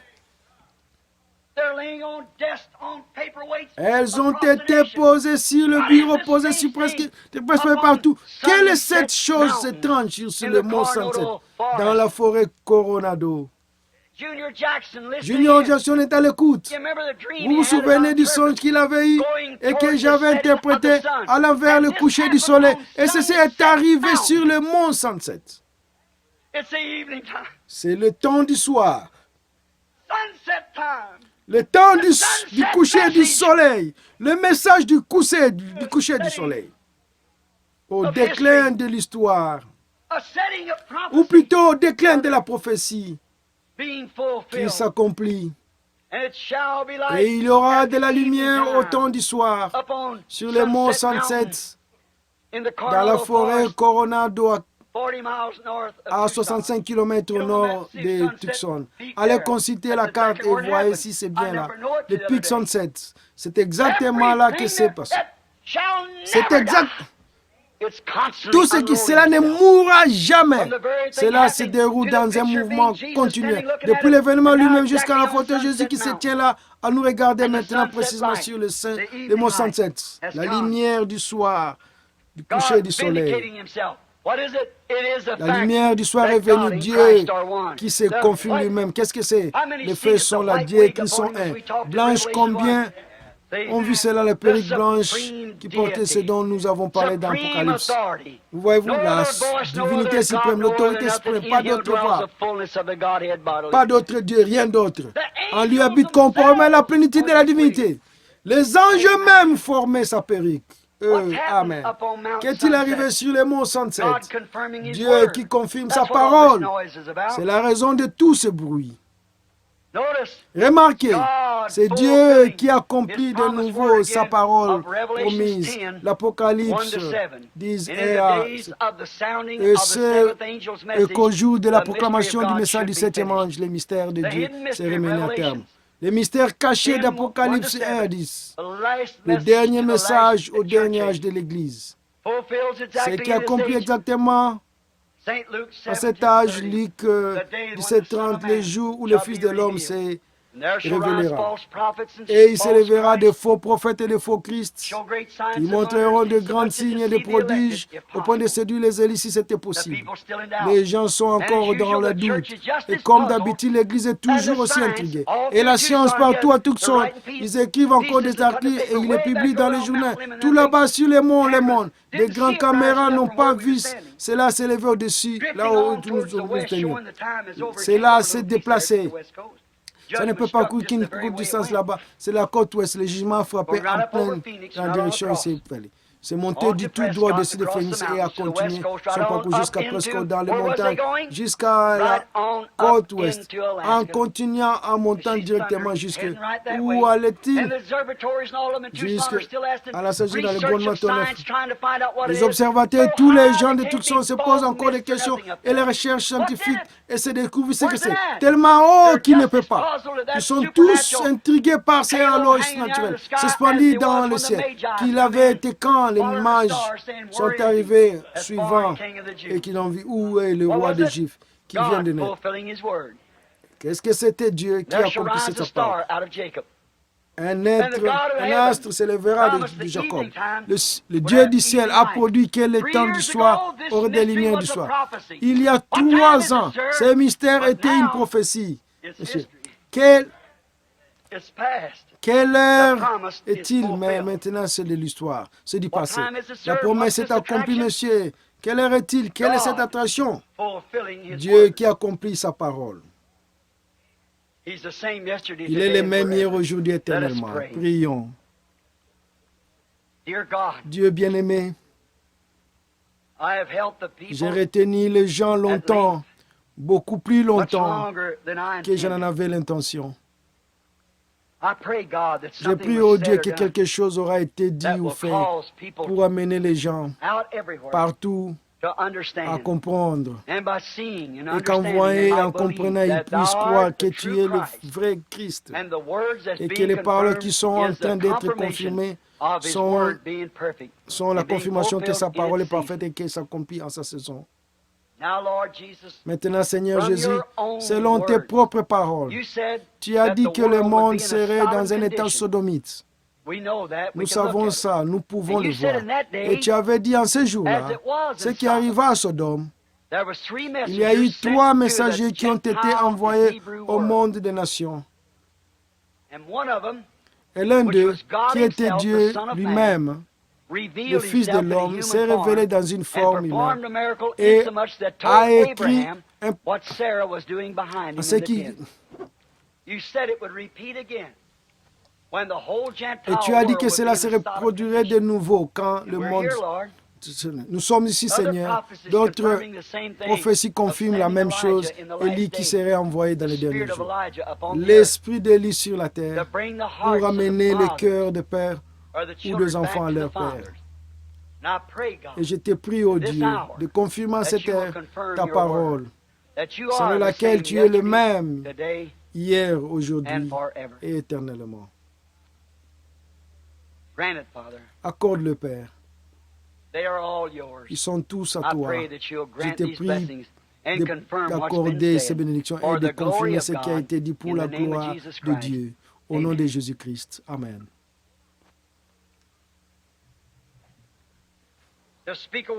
Prononcer une parole relève du pouvoir de l'homme. Confirmer une parole relève du pouvoir de Dieu.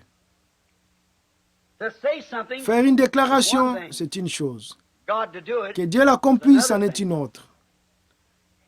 Dieu n'a pas besoin d'interpréter, il fait l'interprétation par lui-même. Maintenant, nous sommes sur le point d'avoir une ligne de prière, de prier pour les malades, Dieu voulant. Et nous savons qu'il n'y a personne, aucun homme, aucune femme, aucun être humain, aucun ange qui puisse vous guérir. Car Dieu l'a déjà fait. Il a fait le préparatif. La seule chose que vous avez à faire, c'est de les recevoir. Il n'y a aucun homme, aucun ange, rien, même pas Dieu lui-même, qui puisse vous pardonner vos péchés. C'est déjà fait. Jésus a fait ça à la croix. Mais ça ne vous donnera jamais rien ou ça ne vous servira jamais à rien tant que vous ne l'aurez pas accepté. La seule chose qui puisse être faite, c'est selon les ordres qui ont été donnés par Dieu que les croyants imposent les mains aux malades. C'est ce qu'ils ont fait au long des âges, au long des réveils. Abraham a vu beaucoup de signes, mais le moment est venu où Abraham a vu son dernier signe, juste avant que Sodome soit brûlé. Et c'est ce que Dieu s'est manifesté dans la forme d'un homme. Croyez-vous ça? Jésus a-t-il dit que ça se reproduirait? Maintenant, combien ici, et à la radio ou au téléphone d'un bout à l'autre du pays, si vous êtes toujours à l'écoute, préparez-vous maintenant pour la prière. Soyez en prière. Vous qui avez posé ces mouchoirs ici, maintenant, je ne peux pas dire à Dieu ce qu'il doit faire. Non, loin de moi l'idée même d'essayer. Il est souverain, il fait ce qu'il veut. Moi, je ne peux qu'obéir et je ne peux dire que ce que lui dit. Et maintenant, les gens sont debout le long de murs, on est entassés, on est serrés. Je me demande si nous pourrions demander à Dieu, en nous appuyant sur ces mots, quelle est cette attraction? Si Dieu veut bien s'émouvoir parmi nous de nouveau, il y a peut-être de nouveaux venus ici. Ce mouchoir, s'émouvoir parmi nous, montrer sa face parmi nous. Montrer que son esprit est ici, montrer qu'il est le meilleur aujourd'hui éternellement, pour que chacun de nous, après ce deux messages, puisse croire qu'il en est ainsi. Le pourriez-vous? Très bien. Au lieu de former une ligne de prière, alors, il fait chaud, on est serré, je regarde ce côté-ci pour former une ligne. C'est impossible, regardez debout là. Est-ce que je pourrais la former de ce côté? Il y a là vos malades, des brancards et tout là, c'est impossible. Alors restez ici où vous êtes et croyez Dieu.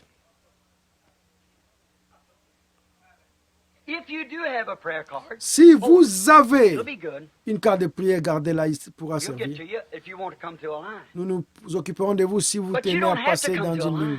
Mais vous n'êtes pas obligé de passer dans une ligne. C'est M. Shepherd dimanche soir a passé, il n'est pas du tout passé dans une ligne. Je ne pense pas qu'il ait une carte de prière. M. Shepherd, êtes-vous ici? Où est-il? Est-il ici? Il est là derrière. Avez-vous une carte de prière, M. Shepherd? Vous n'en aviez pas? Vous n'en avez pas. Il est encore assis au même endroit ce soir. C'est un bon endroit à occuper, frère Shepherd. Ce n'est pas seulement d'être là, mais ce qu'il fait. Mais c'est avoir la foi. En effet, souvenez-vous, une petite femme a touché son vêtement, il a senti, et il est le même aujourd'hui éternellement. Et l'Épître aux Hébreux, dans le Nouveau Testament, dit qu'il est le souverain sacrificateur ce soir, qui peut être touché par les sentiments des infirmités. Vous croyez ça? Alors essayez la foi. N'en doutez pas. Croyez, et la chose arrivera. Vous pouvez obtenir ce que vous avez demandé. Si vous pouvez y croire, mais vous devez y croire. Le ferez-vous? Le croirez-vous tous? Combien y croiront maintenant? Que Dieu vous bénisse. Je ne connais personne, je ne connais personne parmi vous. Ce n'est pas mon affaire de connaître qui que ce soit parmi vous. Il appartient à Dieu de connaître ces choses. Mais il le fera si vous le croyez. Allez-vous le croire maintenant? Maintenant, Dieu bien-aimé, nous ne sommes certainement pas une bande de chrétiens hybrides. Nous ne devrions pas l'être. Quelqu'un qui faut choyer. Tu n'as pas ces gens-là. Tu n'as pas ces gens-là, Seigneur. Tu as des croyants. La présence même de Dieu embrase le cœur de l'homme. C'est comme Abraham. Il a crié Dieu. Tu t'es fait connaître à lui, ensuite tu lui es apparu, tu as accompli un signe et il t'a cru. Tu as transformé son corps en celui d'un jeune homme et tu as fait de même pour sa femme. Sa femme était une partie de son propre corps. C'est alors qu'est venu le nouvel enfant, le Fils promis. Oh Dieu, tu as promis qu'il arriverait la même chose aujourd'hui. Je te prie de confirmer cette parole. Et nous nous en tiendrons uniquement à cette promesse-là, selon laquelle il arriverait ce qui est arrivé à Sodome. Juste avant que Sodome soit brûlé, que le jugement frappe Sodome, le monde des nations. De même aussi, le jugement est sur le point de frapper le monde des nations. Et les Juifs ont 3 ans et demi de plus pendant la période de la tribulation, la détresse de Jacob. la suite des 70 semaines de Daniel. Mais les jours des nations sont comptés. Il est temps de partir. Et tu as donné ce signe et tu as dit qu'il se répéterait. Accorde-le au Père, au Dieu. Nous sommes dans tes mains. Agis avec nous comme bon te semble. Au nom de Jésus-Christ. Amen. Maintenant, ne soyez pas attendus. Qu'est-ce qui se passerait si j'étais tendu? Maintenant, je fais ici une chose qui ne doit pas dépendre de ce qui est de la souveraineté de Dieu. Mais pourquoi est-ce que je fais ceci? Il a dit que c'est ce qui arriverait. Ça règle la question. Et s'il se présente ainsi, qui se confirme ainsi devant vous, eh bien, ne pourrez-vous pas le croire? Certainement. Allez seulement à la foi maintenant. Je vais simplement promener le regard pour voir où le Saint-Esprit conduira ce qu'il fera. Je ne sais pas ce qu'il fera. Cela dépend de lui. Mais, si vous voulez seulement avoir la foi, croire seulement, tout est possible à celui qui croit. Est-ce que vous le croyez tous? Levez la main et dites, je le crois vraiment. De tout mon cœur, je le crois. Maintenant, 3, ce sera une confirmation. S'il est fait 3 fois de suite, pour vous prouver que c'est vrai.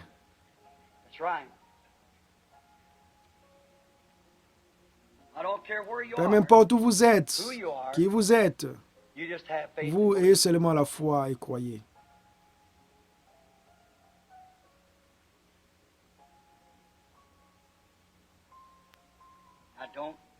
Maintenant, ne bougez pas de ce côté-ci. Vous, madame, qui êtes en train de prier, je ne vous connais pas, restez là où vous êtes. Vous n'êtes pas obligé de venir. Je ne vous connais pas, mais vous tenez une petite fille dans vos bras ou sur vos genoux.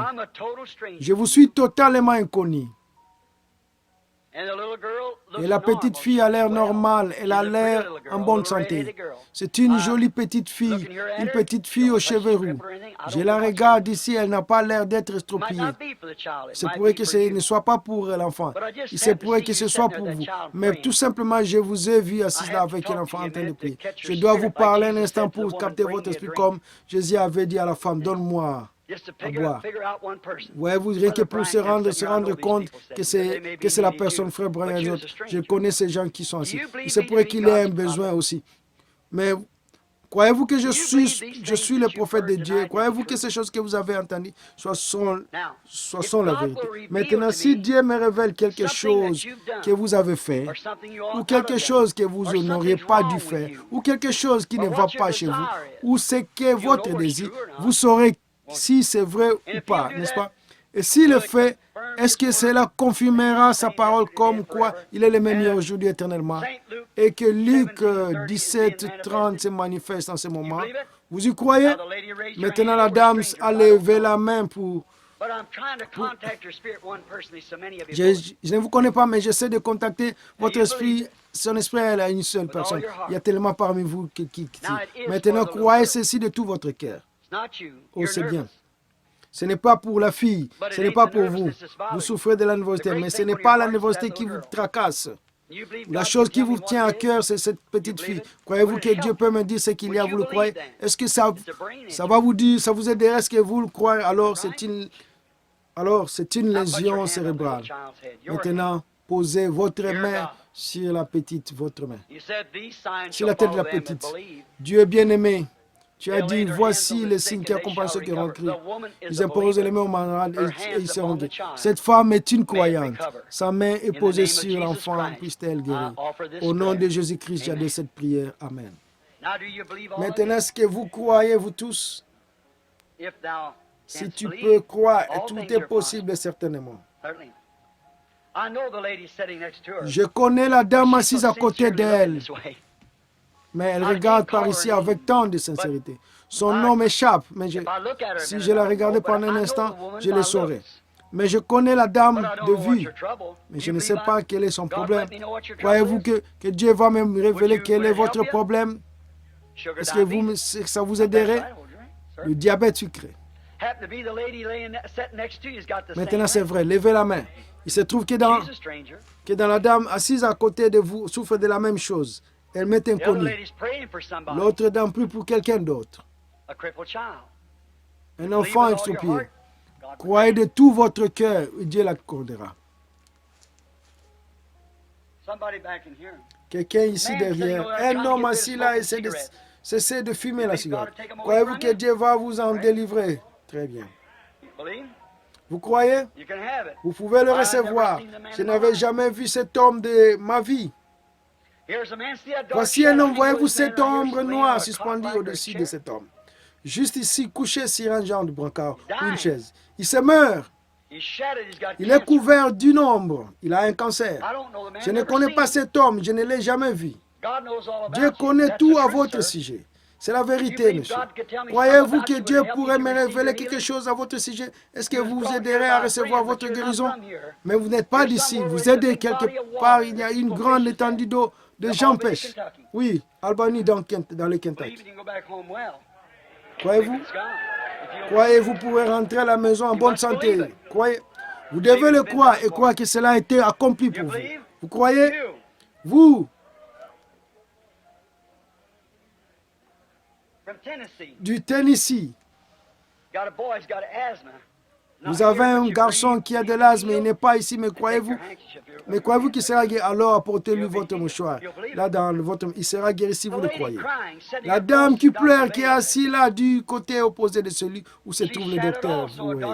Elle est également couverte d'une ombre noire. Je ne l'ai jamais vu, cette femme de ma vie. Mais là, le cancer. Elle mourra si rien n'est fait pour elle. Croyez-vous qu'il va vous guérir, madame? Le pouvez-vous? Vous pouvez recevoir votre guérison si seulement vous croyez. Il y a une petite dame assise juste derrière elle, avec un mouchoir sur la bouche. Elle a un estomac ulcéreux, aussi malade. Vous avez des pertes de conscience, des éblouissements, des évanouissements. Quelqu'un vous a amené ici. Vous avez un problème gynécologique. Si vous croyez, vous pouvez rentrer à la maison, être en bonne santé. Vous, jeune homme, vous êtes un étranger, assis juste ici devant moi, en train de me regarder. Vous êtes quoi, portoricain ou quelque chose comme ça? Oui, c'est ce que je voulais dire. Je vous suis inconnu, ça, vous le savez, vous n'êtes même pas de mon pays, mais croyez-vous que Dieu peut vous accorder de votre que si je vous dis quel est votre désir, le receviez-vous? Vous cherchez le baptême du Saint-Esprit. C'est vrai.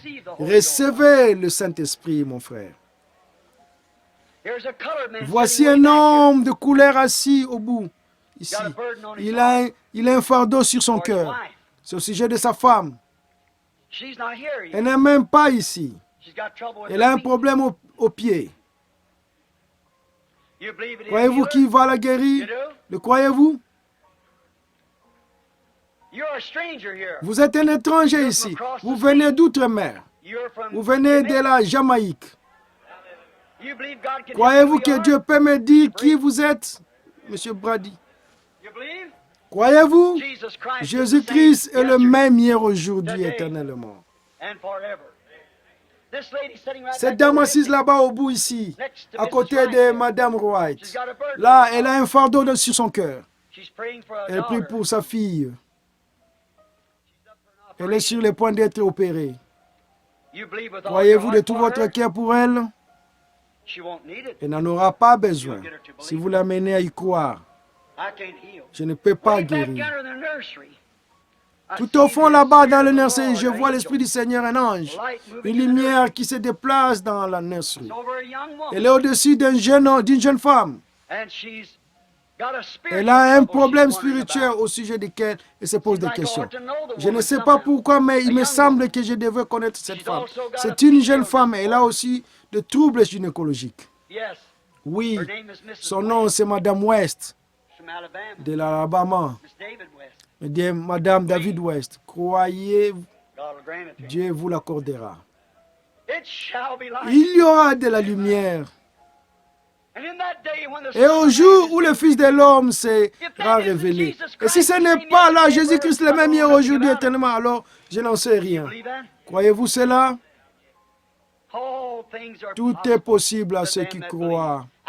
Maintenant, vous qui êtes à l'écoute, grâce au microphone d'un bout à l'autre du pays, et dans cet tabernacle, combien d'entre vous vont lever les mains et dire, je suis un croyant? Maintenant, vous là-bas, dans les autres contrées, tout le monde ici a les mains levées, et que quelque part là-bas dans les pays, vous avez sans doute les mains levées. Maintenant, fermez les yeux. Posez simplement votre main sur quelqu'un à côté de vous. Prenez leurs mains, posez-la sur leur épaule. J'ai mes mains posées sur le mouchoir. Regardez ce qui a été accompli aujourd'hui. Regardez ce qui est accompli maintenant. Contemplant son saint visage, brillant d'un éclat divin, participant de sa grâce, les joyaux de sa couronne. Maintenant, priez, prions partout. Dieu bien-aimé,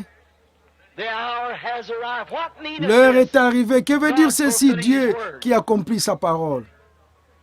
Quelle est l'attraction, Seigneur? C'est Dieu qui accomplit sa parole. Qu'est-ce qui fait que d'un bout à l'autre du pays, au moyen du téléphone, des centaines de personnes se sont imposées les mains les uns les autres, d'un bout à l'autre du pays, d'une côte à l'autre, du nord au sud, de l'est à l'ouest. Il y a ici des gens qui viennent de pays étrangers, de plusieurs États, du Mexique, du Canada, où nous nous sommes imposés les mains les uns les autres. Dieu qui accomplit sa parole. Qu'est-ce qui fait qu'une personne puisse se tenir ici par le Saint-Esprit appelé un homme? Comme il l'avait fait à Simon-Pierre. Ton nom est Simon. Tu es Pierre, tu es le fils de Jonas. Va chercher ton mari et viens ici. Je n'ai pas de mari, c'est vrai. Tu en as eu 5. Elle a dit, je sais que le Messie viendra faire ces choses. Mais toi, qui es-tu? Il a dit, je le suis. Et tu es le même hier, aujourd'hui, éternellement. Et tu as promis, vous ferez aussi les œuvres que je fais. Vous en ferez davantage parce que je m'en vais au Père. Et voici, dans les derniers jours, je vous enverrai l'Élie, le prophète, et il changera les pensées des gens. Et tu ramèneras le cœur des enfants à l'enseignement apostolique de la Bible. Et vers le temps du soir, la lumière paraîtra. Nous voici, grand Dieu du ciel. L'heure est venue. Les mains sont levées sur les gens. Satan, tu es vaincu. Tu es un menteur. Et en tant que serviteur de Dieu, et en tant que serviteur, nous t'ordonnons au nom de Jésus-Christ d'obéir à la parole de Dieu et de sortir des gens. Car il est écrit, à mon nom, ils chasseront les démons. Et tous les gens pourront ainsi être libérés. Accorde-les, Dieu bien-aimé. Tu es le Dieu du ciel qui a vaincu ces jours-là avec une attraction sur le mont du Calvaire. Et toute maladie, toute infirmité, toutes les œuvres du diable. Tu es Dieu. Et les gens sont guéris par tes meurtrissures. Ils sont libres au nom de Jésus-Christ. Amen. Oh Dieu, chaque mouchoir qui est posé ici pendant que l'Esprit de Dieu est présent, pendant que l'onction de Jésus-Christ est sur les gens, et que les grands signes qu'il a promis s'accomplissent, et que la terre tremble, des tremblements de terre se produisent, ces grands signes dont il a parlé, les Écritures qui s'accomplissent, et la lumière du soir qui brille. Je pose mon corps sur ces mouchoirs, représentant ce corps entier de croyants de l'Est, de l'Ouest, du Nord et du Sud. Et j'ai dit au diable, au nom de Jésus-Christ, quitte chaque patient sur qui ceci sera posé, pour l'honneur et la gloire de la parole de Dieu. Au nom de la parole de Dieu, Jésus-Christ de Nazareth. Amen. Maintenant, calmement, sainement, sobrement et avec votre bon sens, comme croyant. Croyez-vous maintenant et acceptez-vous votre guérison de la part du Dieu Tout-Puissant Au nom de Jésus-Christ, si oui, levez les mains, vous tous. Dans les pays, levez les mains là-bas.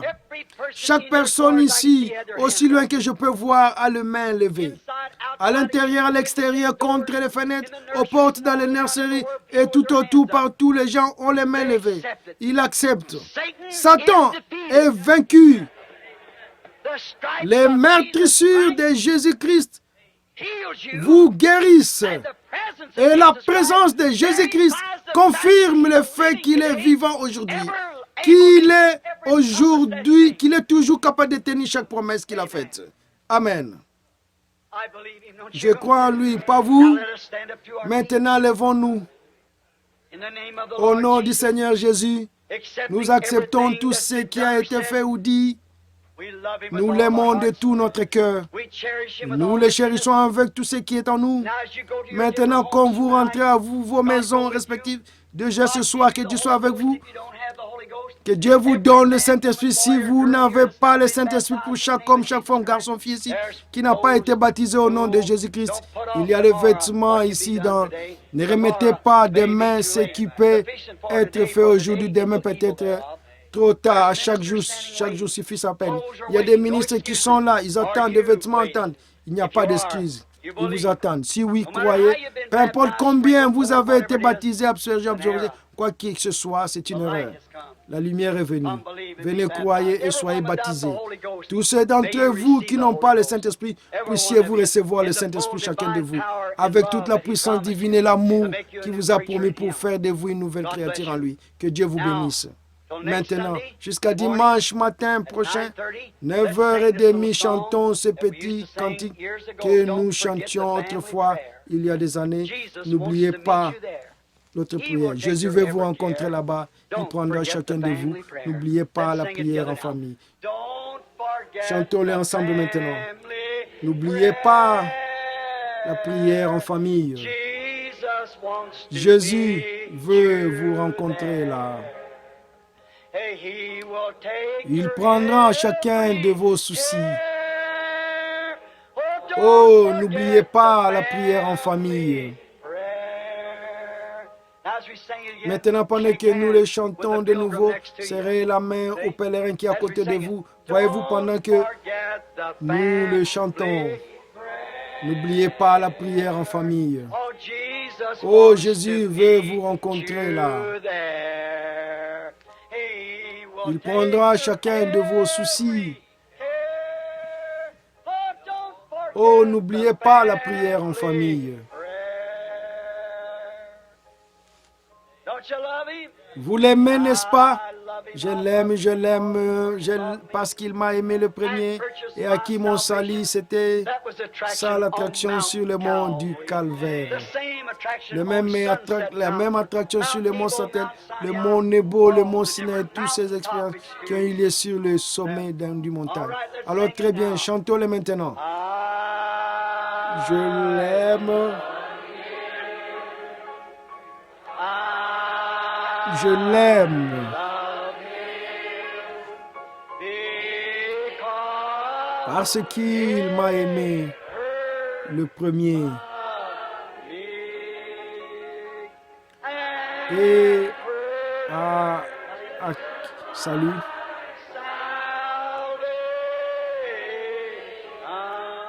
Sur le bois du Calvaire. Tous ceux qui l'aiment, dites Amen. Qu'il en soit ainsi maintenant, pensez seulement à ce qu'il a fait pour vous. Imaginez que vous auriez pu être là-bas dans un bar ce soir. Vous auriez probablement été dans la tombe comme j'aurais dû l'être. N'eût été la miséricorde de Dieu. Qu'a-t-il fait pour vous? Oh, comment pourrions-nous nous empêcher de l'aimer? Peu importe que ce soit, celui qui passe avant tout. Fermons les yeux, courbons la tête pendant que nous les lui chantons maintenant. Il aime les chants, chantez le cantique.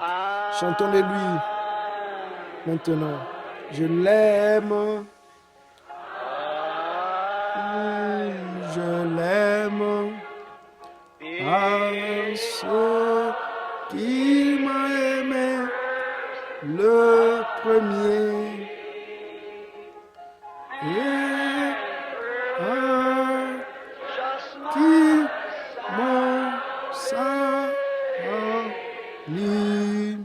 sur le bois du calvaire.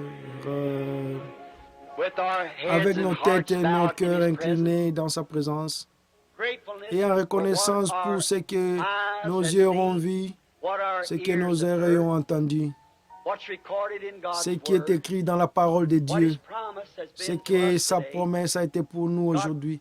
Que Dieu vous bénisse. Nous avons un invité avec nous ce soir, un frère, Ned Iverson, un ancien ministre presbytérien. Son père, ses frères sont des ministres presbytériens. D'après ce que je comprends, il a été baptisé aujourd'hui à nouveau au nom de Jésus-Christ. C'est un ministre et un bon. Et maintenant, je vais lui demander, comme je crois qu'il est serviteur de Dieu, de demander les bénédictions de Dieu sur cette assemblée alors que nous nous disons. Frère Iverson, avancez-vous pendant que nous avons la tête inclinée pour prier. Que Dieu vous bénisse.